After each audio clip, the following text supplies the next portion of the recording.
नमस्कार विद्यार्थी मैत्रिणींनो, मी प्राध्यापक मोनाली सलामे, गृहअर्थशास्त्र विभाग, लोकनायक बापूजी अने महिला महाविद्यालय यवतमाळ।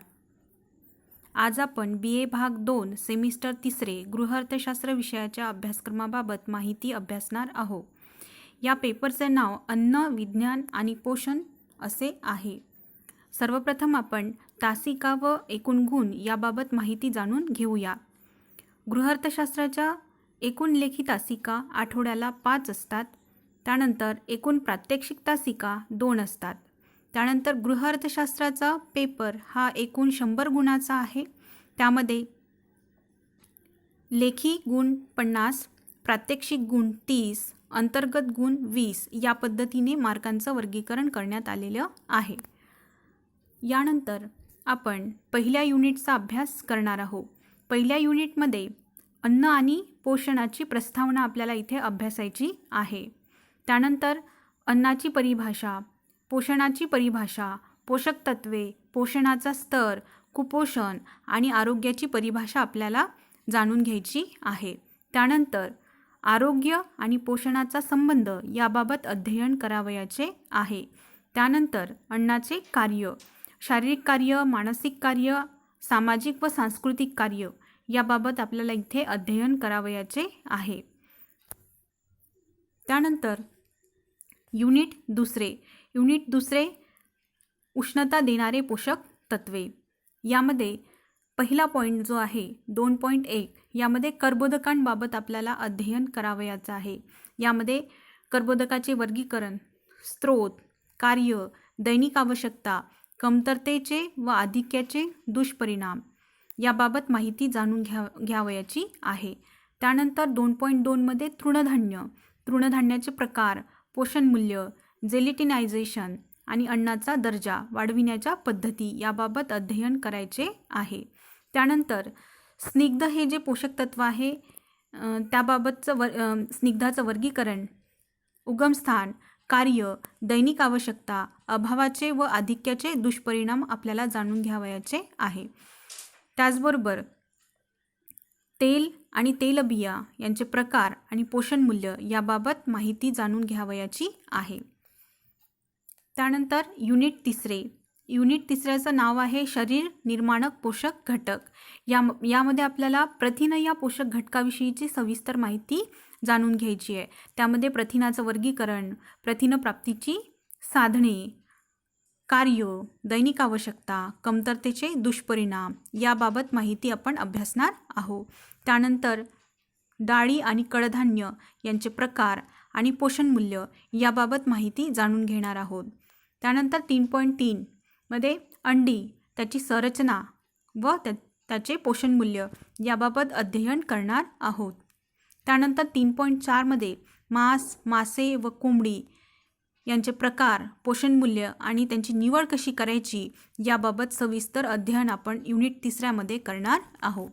त्यानंतर युनिट चौथ्याचं नाव आहे संरक्षक आणि नियंत्रक पोषक घटक। यामध्ये आपल्याला जीवनसत्व आणि खनिज पदार्थ या 2 पोषक तत्वांची माहिती घ्यावयाची आहे। यामध्ये 4.1 मध्ये स्निग्धद्राव्य जीवनसत्व, ज्यामध्ये अ, ड, के, ई आणि जे जलद्राव्य जीवनसत्व आहे ब आणि क या दोघांचाही अभ्यास आपल्याला इथे करावयाचा आहे। त्यामध्ये कार्य, दैनिक आवश्यकता, स्त्रोत आणि अभावाचे परिणाम याबाबत माहिती जाणून घ्यायची आहे।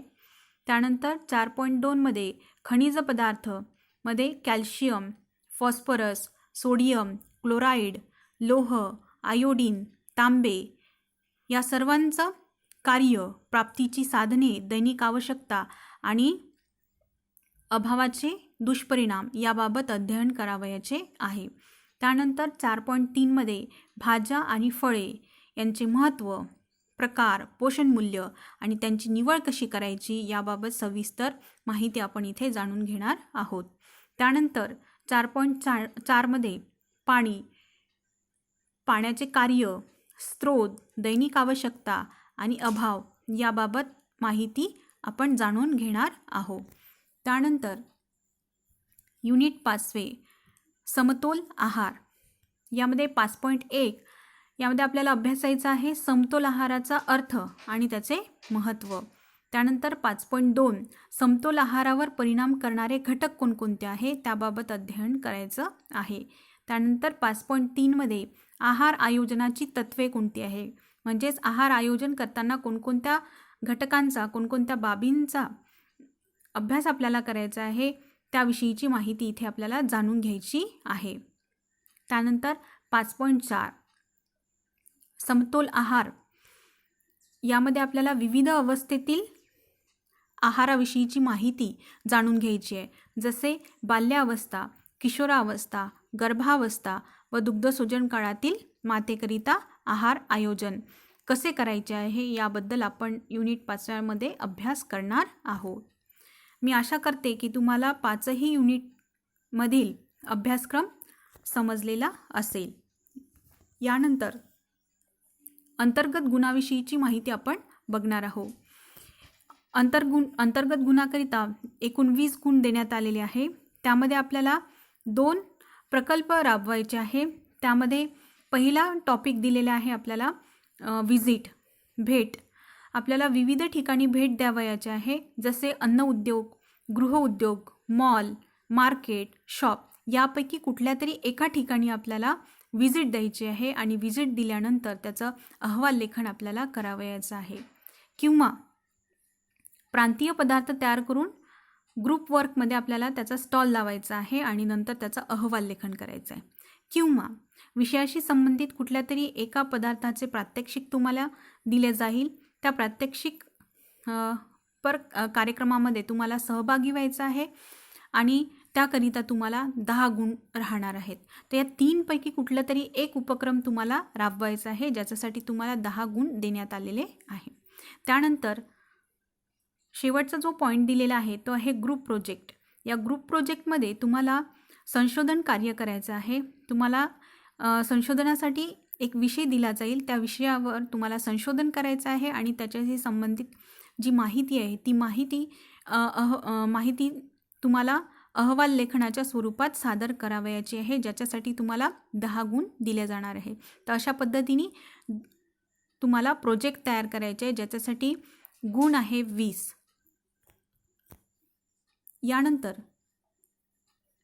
आपण प्रात्यक्षिकाबाबत माहिती जाणून घेणार आहोत. प्रात्यक्षिक एकूण 30 गुणांचं आहे. या 30 गुण देण्यात आलेले आहे. यामध्ये सर्वप्रथम तुम्हाला अभ्यासायचं आहे वजन आणि मापे, म्हणजे पदार्थाचं वजन आणि त्याची मापे कशी घ्यायची याविषयीचं प्रात्यक्षिक तुम्हाला शिकवलं जाणार आहे.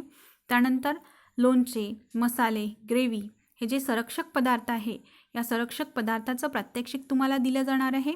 त्यानंतर नंबर 3 खालील दिलेला कोणताही एक प्रांतीय पदार्थ तयार करायचा आहे, जसे सांबार वडी, दही वडा, उपमा, छोला भटुरा, सांबार वडा, बंगाली मिठाई. हे पदार्थ तयार करून त्या पदार्थाचं पोषण मूल्य काढायचं आहे आणि त्यानंतर त्यांची किंमत काढायची आहे. त्यानंतर प्रात्यक्षिकाचाच भाग आहे क्लासवर्क. क्लासवर्कमध्ये तुम्हाला पोषण सप्ताह साजरा करून अहवाल तयार करायचा आहे. 1 ते 7 सप्टेंबर हा आपण पोषण सप्ताह म्हणून साजरा करतो आणि वेगवेगळ्या प्रकारचे कार्यक्रमाचे आयोजन आपण करत असतो. तर त्याचा कार्यक्रम घेऊन त्याचं अहवाल लेखन तुम्हाला करावयाचं आहे. त्यानंतर आहे एका आठवड्याचे स्वतःच्या आहाराचे मूल्यांकन तुम्हाला करायचं आहे. हे झालं तुमचं क्लासवर्क. त्यानंतर आपण जाणून घेऊ की प्रात्यक्षिक गुणांचे वर्गीकरण कसं करण्यात आलेलं आहे. यामध्ये कोणतेही एक पदार्थ तयार करून सादरीकरण करणे, त्याला 10 गुण देण्यात आलेले आहे. त्यानंतर पोषण मूल्य आणि किंमत काढणे, तयार केलेल्या पदार्थाचं पोषण मूल्य आणि किंमत काढणे याच्यासाठी 5 गुण देण्यात आलेले आहे. त्यानंतर क्लासवर्क जे आपण मागे बघितलेले आहे त्या क्लासवर्कसाठी 8 गुण देण्यात आलेले आहे. त्याच्यानंतर रेकॉर्ड बुक म्हणजे प्रात्यक्षिक बुक जे तुम्ही तयार करणार आहात त्याच्यासाठी एकूण 4 गुण देण्यात आलेले आहे. आणि त्याच्यानंतर वायवा तोंडी परीक्षेसाठी तुम्हाला 3 गुण देण्यात आलेले आहे.